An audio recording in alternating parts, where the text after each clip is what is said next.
Good morning student. कक्षा 11th अनिवार्य हिंदी में आपका पाठ 2 काव्य खंड में दूसरा पाठ आपका मीरा का है। तो मीरा का जीवन परिचय आज हम थोड़ा सा पढ़ेंगे। मैं स्टार्ट करती हूँ कि मीरा जो थी उनका जन्म सन 1498 कुड़की गांव मारवाड़ रियासत जो कि राजस्थान में है, वहाँ पर इनका जन्म हुआ। और इनकी जो प्रमुख रचनाएं मिलती हैं वो मीरा पदावली, नरसिंह रो माहेरो माने होता है भात, नरसिंह जी का भात, ये इनकी रचनाएं मिलती हैं। और इनकी जो मृत्यु है वो सन 1546 ईस्वी में हुई। मीरा सगुण धारा की महत्वपूर्ण भक्त कवयित्री थी। कृष्ण की उपासिका होने के कारण उनकी कविता में सगुण भक्ति मुख्य रूप से मौजूद थी, लेकिन निर्गुण भक्ति का प्रभाव भी मिलता है। संत कवि रैदास उनके गुरु माने जाते हैं। बचपन से ही उनके मन में कृष्ण भक्ति की भावना जन्म ले चुकी थी, इसलिए वे कृष्ण को ही अपना आराध्य और पति मानती रही। अन्य भक्तिकालीन कवियों की तरह मीरा ने भी देश में दूर दूर तक यात्राएं की हैं। चित्तौड़ राजघराने में अनेक कष्ट उठाने के बाद मीरा वापस मेड़ता आ गई। यहाँ से उन्होंने कृष्ण की लीला भूमि वृंदावन की यात्रा प्रारंभ की। जीवन के अंतिम दिनों में वे द्वारिका चली गई। माना जाता है कि वहीं रणछोड़ दास जी की मंदिर की मूर्ति में वे समाहित हो गई थी। उन्होंने लोकलाज और कुल मर्यादा के नाम पर लगाए गए सामाजिक और वैचारिक बंधनों का हमेशा से ही विरोध किया है।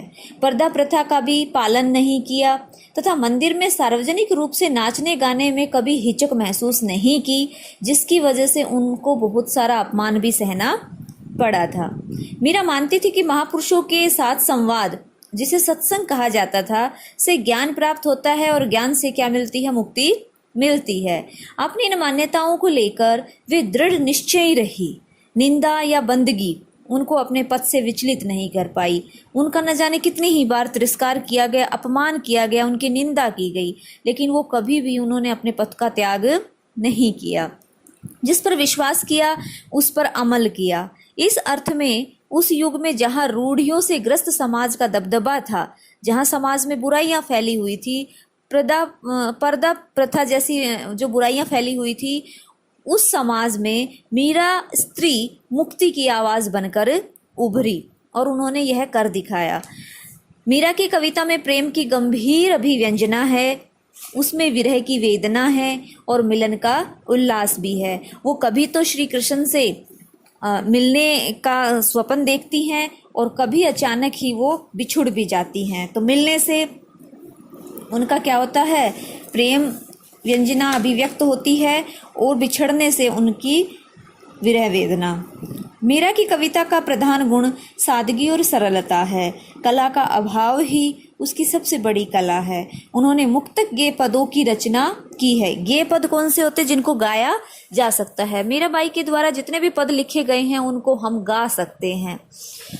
लोक संगीत और शास्त्रीय संगीत दोनों क्षेत्रों में उनके पद आज भी लोकप्रिय हैं और जहाँ तक है मीरा के पद आज भी गाए जाते हैं, चाहे वो कोई भी क्षेत्र क्यों ना हो।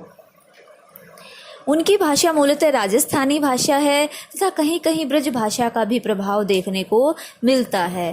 कृष्ण के प्रेम की दीवानी मीरा का सूफियों के प्रभाव को भी देखा जा सकता है। संतों वाली जो भाषा है उन्होंने अपने पदों में अपनाई है। मीरा की कविता के मूल में दर्द है। वे बार बार कहती हैं कि कोई मेरे दर्द को पहचानता नहीं, न शत्रु और ना ही मित्र। यहाँ प्रस्तुत पहले पद में मीरा ने कृष्ण से अपनी अनन्य भक्ति जो व्यक्त की है तथा व्यर्थ के कार्यों में व्यस्त लोगों के प्रति दुख प्रकट किया है। उन्होंने कहा है कि जो